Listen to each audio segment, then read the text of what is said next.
Welcome back to The Real Grind, guys, where we talk about real estate, and we had one of the best cup of coffees. And you know, Italo, it's funny because sometimes actually people that did not like coffee, they start liking coffee after the show. I get a lot of emails, I got pictures, text messages like, look what I got. What do I buy? I was like, well, I'm here to help you out. And if you do have one of our cups or anything that from The Real Grind that you've been covering, just tag us. Tag us. We'll repost it on our social media. I'll love it. I'll love to see stuff like, because a lot of the people in the beginning, they were posting all the time. So don't sleep on it. Tag us on it. I want to make a challenge. I want to see who posts the most with The Real Grind in the morning. The Real Grind in the afternoon, maybe. That's where you sleep at night. Like you drink coffee at night. I don't know how you do that. I do, yeah, I do. And today, we're super happy to have this couple here. They're amazing, good friends of ours, and we're gonna interview them. They have amazing experience, an amazing journey into the real estate, also to their multifamily. But before, let's get the show started. Let's go. Waking up to success, now we're getting it started. This is the real grind. Everything you've been wanting, building an empire, no question. Talking about real estate, investing, making the millions, no stopping. While we sip on gourmet coffee, the real grind. This is the real grind. Let's go. They were both engineers in GE Electric, and they pivoted 2013 to make building wealth. And they're talking about the real estate multifamily side. They're an amazing couple, and they're also friends of ours here on the show. We welcome on the stage, beautiful couple, Emily Cortright and Adam Roberts. Let's go. I was afraid to butcher one of the names. It happens once in a while, man. Thank you so much. You know, and I should have said they're a father and a mother of this beautiful girl. Beautiful 2-year-old.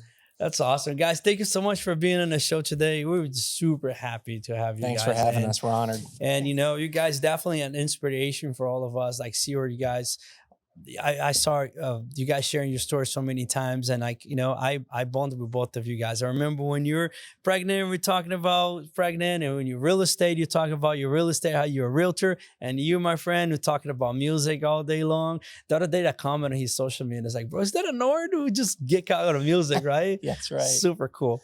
Guys, let's start from the beginning. I want to get to know, and the audience would like to get to know a little bit better about you guys. So we start with you and where you're from and your beginnings and where you grew up. Thanks, Neander. We are so honored to be here. My name is Emily Cortright. This is my husband, Adam Roberts.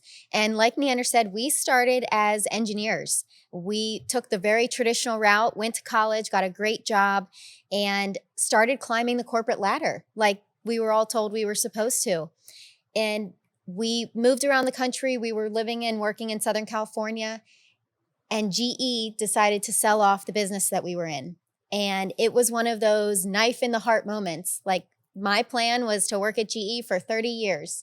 And you had all that figured out. Yeah. I mean, that was the traditional path. Both of our parents are employees at long-term companies, 30, 40 years. And so that's what we envisioned for ourselves at the beginning.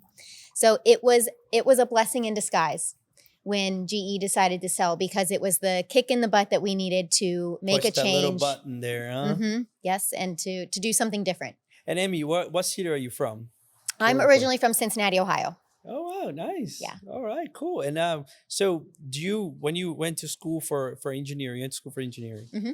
and you always wanted to be an engineer do you have like, what was your path when you were being an engineer? What did you want to be like when you grow up, you know? So what was the... You know, I actually started as computer science engineer because I thought I wanted to do programming. I got in, that didn't last very long. I switched to industrial engineering because I liked the people aspect of it and working with people in the facilities. And so that was really like working in the production facilities, manufacturing facilities, being hands-on, being around the machines. That was my comfort zone. All right, that's cool. What about you, my brother? Well, I was born and raised in Philadelphia, Pennsylvania, and grew up there. I went to Penn State for mechanical engineering, and I've been flying airplanes more than half my life, so that was my passion. I mean, airplanes, aeronautics, and so I went into aerospace engineering originally, but switched to mechanical and worked at GE Aviation for first 10 years of my career. So You guys look the coolest engineer ever, man. Because you guys look cool. Some engineers that are really into that stuff. They're like a little bit more, jokes aside, okay. But you guys are awesome accomplishments. And how what was obviously your passion too for planes? That's why you become into engineer. Absolutely. I mean, I got my pilot's license before I could drive a car legally. Holy cow! Really, so dude? I was flying airplanes when I was 16 years old, and yeah. Ever since then, I was real hands-on. I wanted to design airplanes. I wanted to be a part of that industry. And so it was a huge passion of mine. And obviously you guys are entrepreneurs now, right? And we're going to touch about that in a little bit. You guys, your real estate experience, all that. But as young, would you guys feel entrepreneur at all? Was there any entrepreneur in you guys or experience or influence for somebody or not?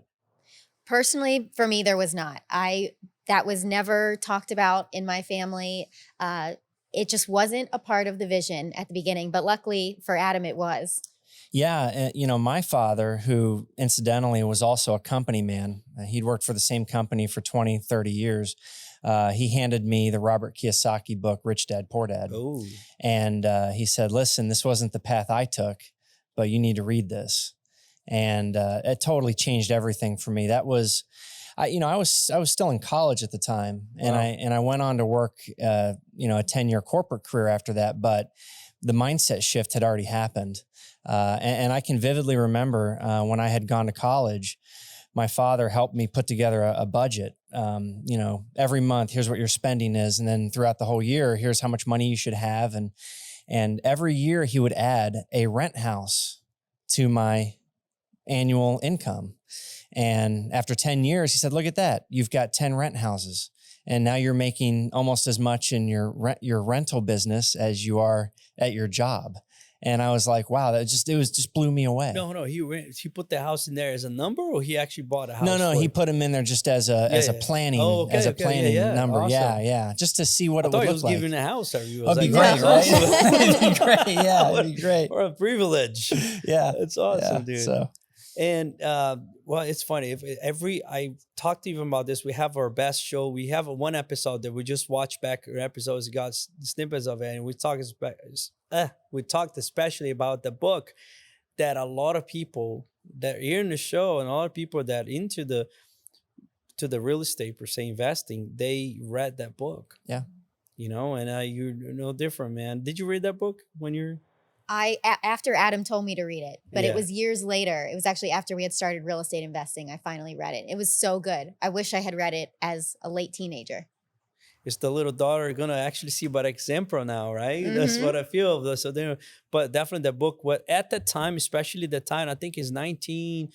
The book's from the 90s. Yeah, I looked the other day. I forgot now, but that time was even like I feel now. There's a lot more things on social media, people already doing, being more entrepreneur, actually incentivizing people to be entrepreneur. I see that all along, but at that time was not it, right? In the 90s, even the early 2000s, like, the entrepreneur is a myth, right? It was like, oh, this is a path for you, that go to school, get good grades, all that stuff. And he would come with somebody like Robert Kiyosaki, ballsy as heck, and just be like, hey, this is all you do is wrong. This system's corrupted. This is what you should do, right? Yeah. So definitely.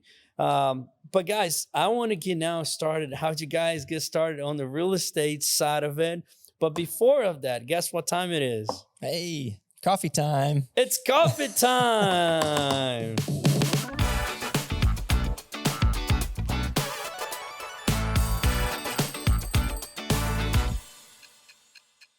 Thank you so much for coming. Absolutely. So Thank appreciate you. y'all. We talked that day at the Texas Rangers At Stadium. the We should game, have coffee together. about coffee. Yeah, but Neander a couple of days ago was like, hey, I'm waiting for you in the parking lot. I'm just finishing my audiobook. I sent him a little meme, was like, nerd, because he's all about the audiobooks now. I wish I was into them. I remember trying to travel one time from New York to Texas, long drive, going through Tennessee. I was like, I'm gonna fall asleep on this. So I was like, I can't read the book. My playlist at the time, I had an iPod. The first one that came out ran out of music, so I don't have anything to play. And I remember I was like, I know a place that they rent the audiobooks, which is Cracker Barrel. So I stopped at Cracker Barrel, and I was like, I need something thrilling, exciting. So I was looking at the pages and I saw this one that was called The Heist. I was like, okay, that's gonna be fun. The Heist, like there's like a building in there. There's gonna be some shooting.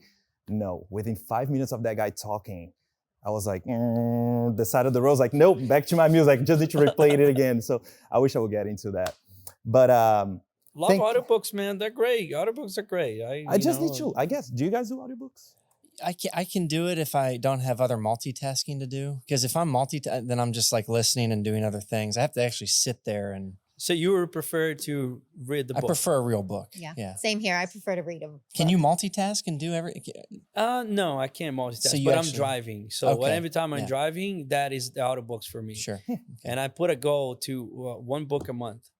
That's great. Okay. On audiobook, and so I can do that. Reading, I'll fall asleep. But anyway, let's talk about coffee. Let's talk about coffee. So what I love about it, him and I, we were talking about coffee for almost an hour that day.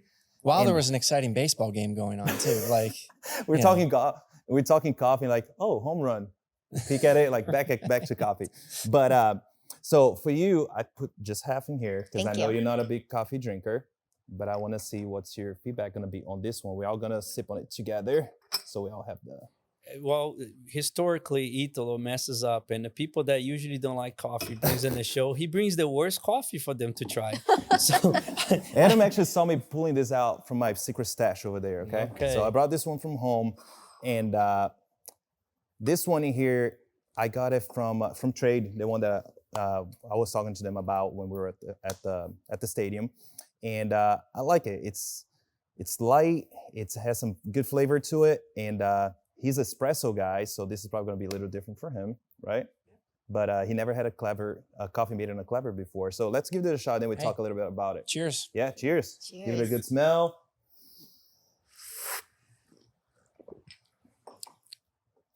Oh, yeah. Emily, Ooh. It's very smooth. you can be very honest. No, Please do.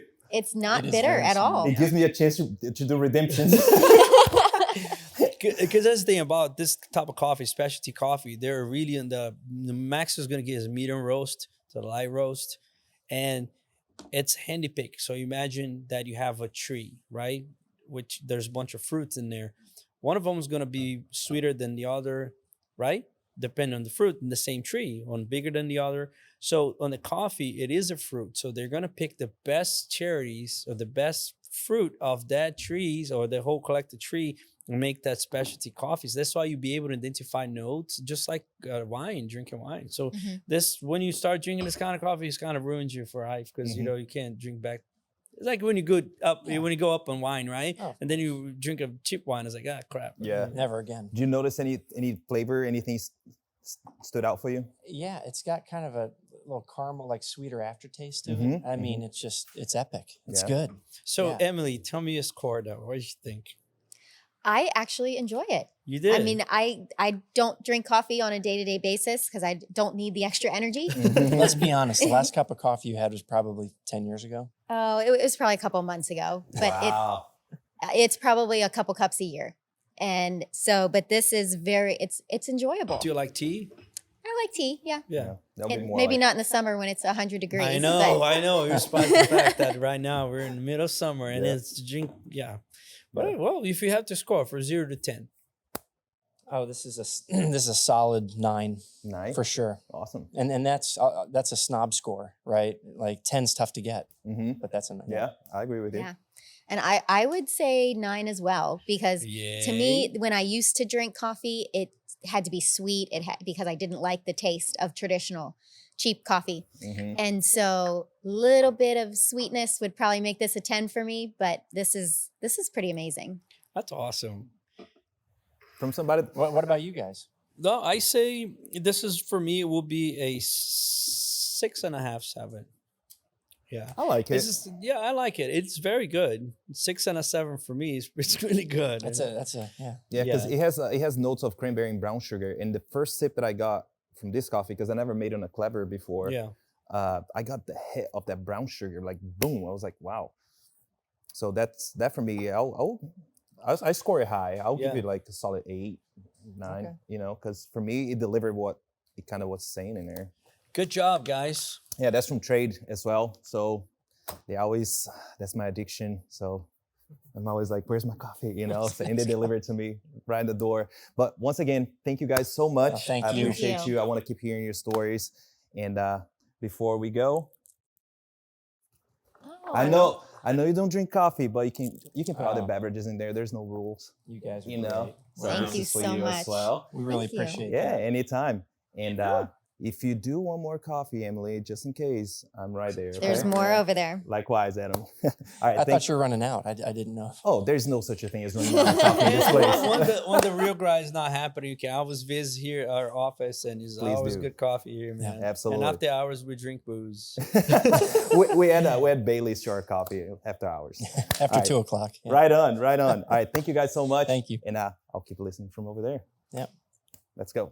Hey guys, real quick before we continue. So if you want to learn a little bit more how to get started on investing in real estate today, please go to their website, multifamilyempire.com. And if you also want to learn how to do the best cup of coffee in your own home, we're going to teach you a lot of tips and tricks. Go to multifamilyempire.com/the real grind. Let's get back to that interview. All right, let's take it to mechanics. Oh, yeah. So how was the first...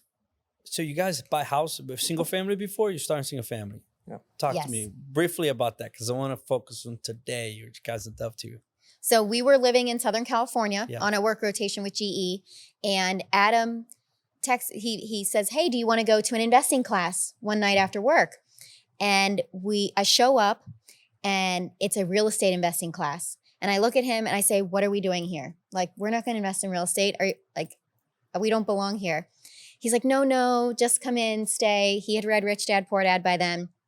And that 2-hour class changed our lives. It led to a 3-day class. It was a Robert Kiyosaki, Rich Dad, Poor Dad, Oh, 3-day class on flipping and wholesaling and rentals. And the numbers made sense to us. The math made sense.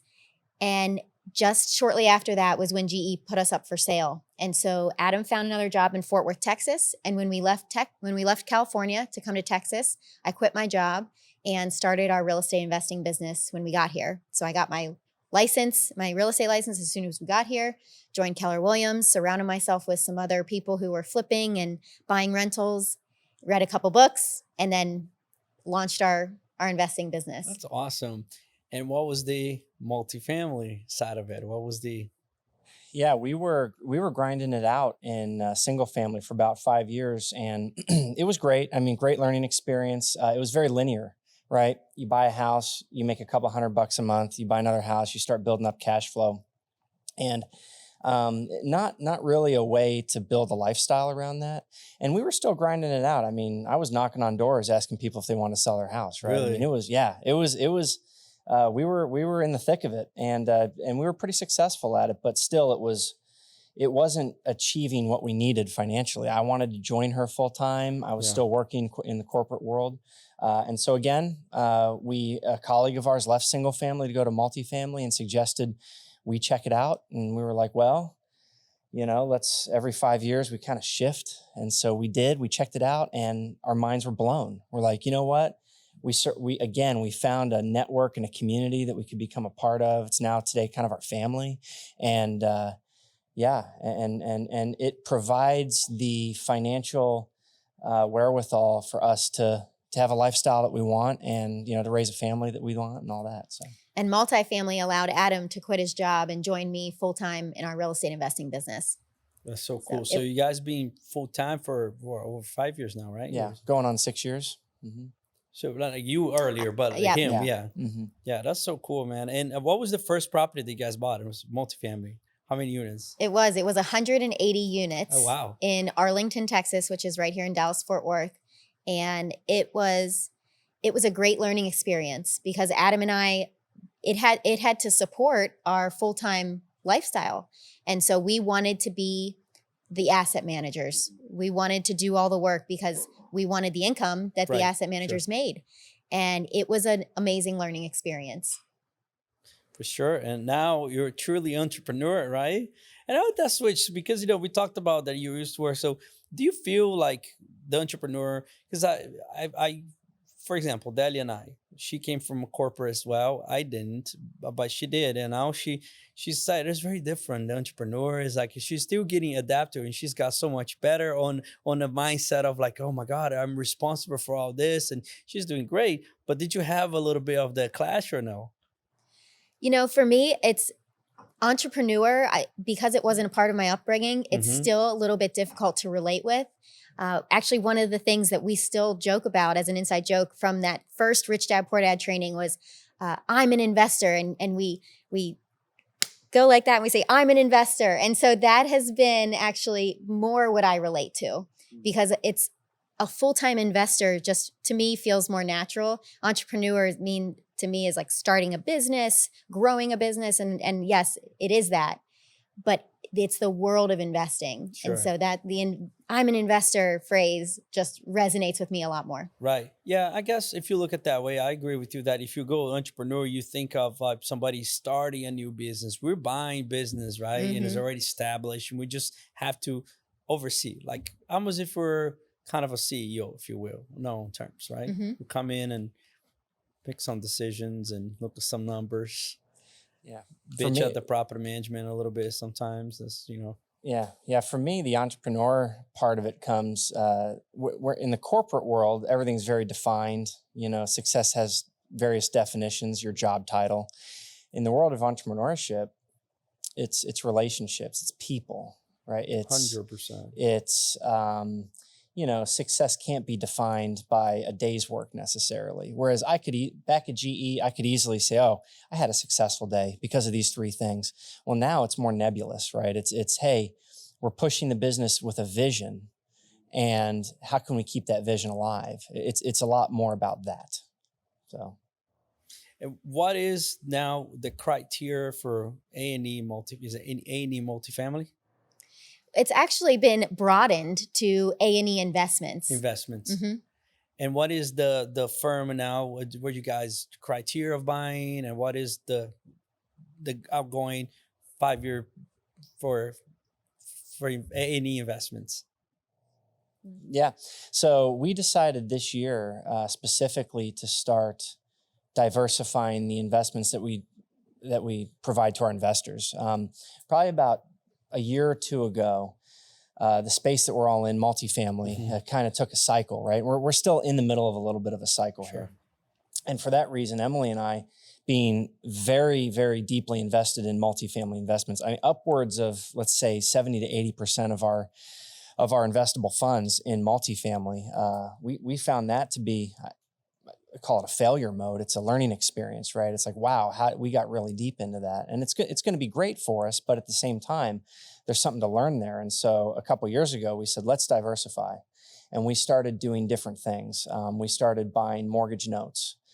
We started investing in triple net industrial space, and we've had a lot of success with that in the personal portfolio. And so, with that, we said, and we had a lot of investors saying, hey, what are you doing? Are you buying properties? Are you looking at more multifamily? And multifamily still will be a very large part of what we do. But we've now broadened our investor opportunities to mortgage notes, triple net industrial, and things of that nature. Multifamily too. Yeah, man, definitely. You touched a very good point. Diversification is definitely key, right? And you guys know this. The first question that, not the first, but majority of investors, when you capital raising for multifamily or whatever, they were like, how much of your own money you put in, Mhm. right? And the fact that you guys are doing with your own first, what the notes and the triple net stuff, and and people want to follow, man. They want to know where you guys are doing. It's like, hey, can you invest for me? And you guys bringing that platform, somebody to invest in a thing, that's amazing. Because you guys definitely got the track record and doing yourself. And I think when we put their effort first, especially with our own money, it just, tells a lot about how committed you guys to the deals. Yep, for sure. So talk to me about this note stuff.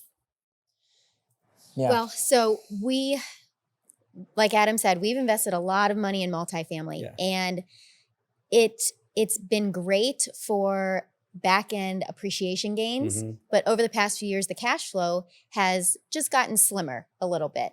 And so notes is really the opposite type of investment. It is cash flow heavy, with potentially no back end gain. You know what you're getting, and you are becoming the lender, which back to my single family days, I think about being the landlord. The landlord gets called when the air conditioner goes out, when the water's leaking from the toilet, and the taxes go up, the insurance go up. The landlord has to absorb those costs. The lender doesn't or is not susceptible to any of that. They don't handle the maintenance. They don't care if the insurance or the taxes go up. And so kind of from my single family days, instead of being the landlord, I'm being the lender. And we are buying notes on the secondary market so that we then become the lender. Like you get a letter in the mail saying, oh, your mortgage has been sold. Here's your new servicer. Well, now we end up being the new lender and our new servicer is taking over the payments and we're just getting cash flow. So it's a very complementary type of investment because multifamily provides a lot of gains on the back end, but notes provide a lot of cash flow for today. And that notes you taking investors to invest to buy that note collectively. Like that's really cool. Yeah. What we essentially do is we'll buy a full note. And sometimes these notes can be 8, 10, 20 years long. I mean, some of us get mortgages with 30-year terms, right? Yeah, of course. And so we'll buy the full note, and we can actually sell a portion of that note to one of our investors. So say an investor only wants to invest for 5 years or 8 years. They don't want to buy the 15-year note. Well, I'll buy the 15-year note, and then I'll chunk off a portion of that and sell it to an investor. They make the cash flow for that period of time. And then when that's finished and they're done, I start to take the payments. So super cool, man. That's really why I say it definitely, again, goes to the principle of having diversification, because definitely the cash flow of multifamily right now is more on the long term, so super cool. Guys, how can people get in touch with you guys? Our website is the best place to get in touch with us, and it's www.ae, like Adam and Emily, aeinvest.net. Super cool. We're going to be putting a link down below, guys, where you guys can click and find out about this two awesome couple. And we're gonna shift a little bit. We're going to ask some questions. So this part is going to be the spilling the beans with Adam and Emily.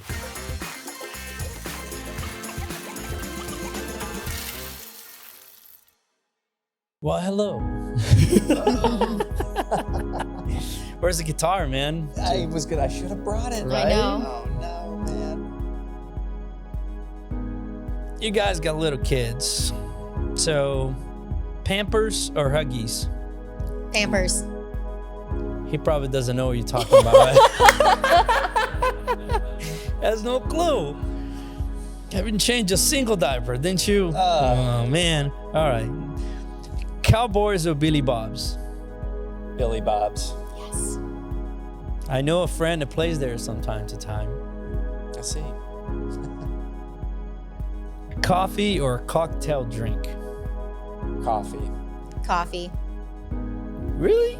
All right. Do you like to clean as you cook or clean after you cook? After. After. All right. The dishes pile up in our house, obviously. So is everybody else. Luxurious yacht, a luxury yacht, boat, or a single engine airplane? Single engine airplane. Airplane. Of course. Better than a yacht? All right. I'll Yeah. take the yacht because I'm afraid. Development or a B-class multifamily? A new development. Today, B-class. E-class multifamily. Scotch or vodka? Scotch. Vodka. There we go. And that completes the beans. I should have put the Pampers for last because that would have a good laugh. But that's spilling the beans with Adam and Enemy. Thank you so much. Guys, thanks so much for coming to this show today. And this is the last part that I want to ask you guys. Y'all can go individual. But if you look at your success, right? You guys started to in the real estate for a wealth building and where you guys are at today. You look it back and it's like definitely so much compliments. You inspire us. I remember also when Dad and I met you guys, we're super impressed you guys are doing. We still are. I like to call you guys as friends. And But you look at back also for accomplishments, but things that you could, if you could talk to yourself back then. So what would you have to say? A piece of advice.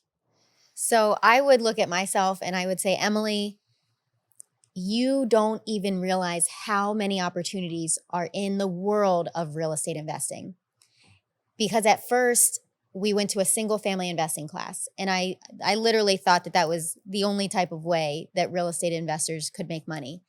And now that I'm 10 years in, my eyes have been opened that real estate investing can honestly be a lifelong career. It can provide lifelong financial freedom. And I personally think it's the best industry to be in. And I'm so glad that our path took us here. And now I realize how big of a world that real estate investing is. And I did not realize that at the beginning. I was very, I thought it was pigeonholed to single family. And my mindset has been opened up. What about you? Yeah, so for me, I would say, Adam, sit back and enjoy the journey. Because I know a lot of us, myself included, we get caught up in the day-to-day and the setting the goals and the success markers and did I have a successful year? Did I hit the number? Did I, am I where I want to be wealth-wise? But there needs to be some aspect of sit back and enjoy the journey and just see what happens. Super cool, man. That's awesome, guys. Thank you so much for sharing. And that's definitely inspiring for the people out there. Make sure you guys check them out. Those two awesome individuals. Thank you for watching, guys. This is The Real Grind. And as always, thank you so much for watching The Real Grind. This episode was sponsored by Green Empire Landscaping. So if you have any landscaping needs, give these guys a call. They got you covered. And again, are you sitting back and enjoying the ride? Are you really paying attention to all the possibilities that are out there for you? So don't be afraid. Throw yourself out there, but look at the big picture. For more information, successful tips and all that stuff, keep watching The Real Grind, because this is what we're all about. And we're on Facebook, YouTube, your favorite podcast platforms. Give us a like. Everything helps us a lot because we love y'all. And as always, this is The Real Grind. Let's go, baby. Waking up to success, now we're getting it started. This is the real grind. Everything you've been wanting, building an empire, no question. Talking about real estate, investing, making the millions, no stopping while we sip on gourmet coffee. The real grind, this is the real grind. Let's go.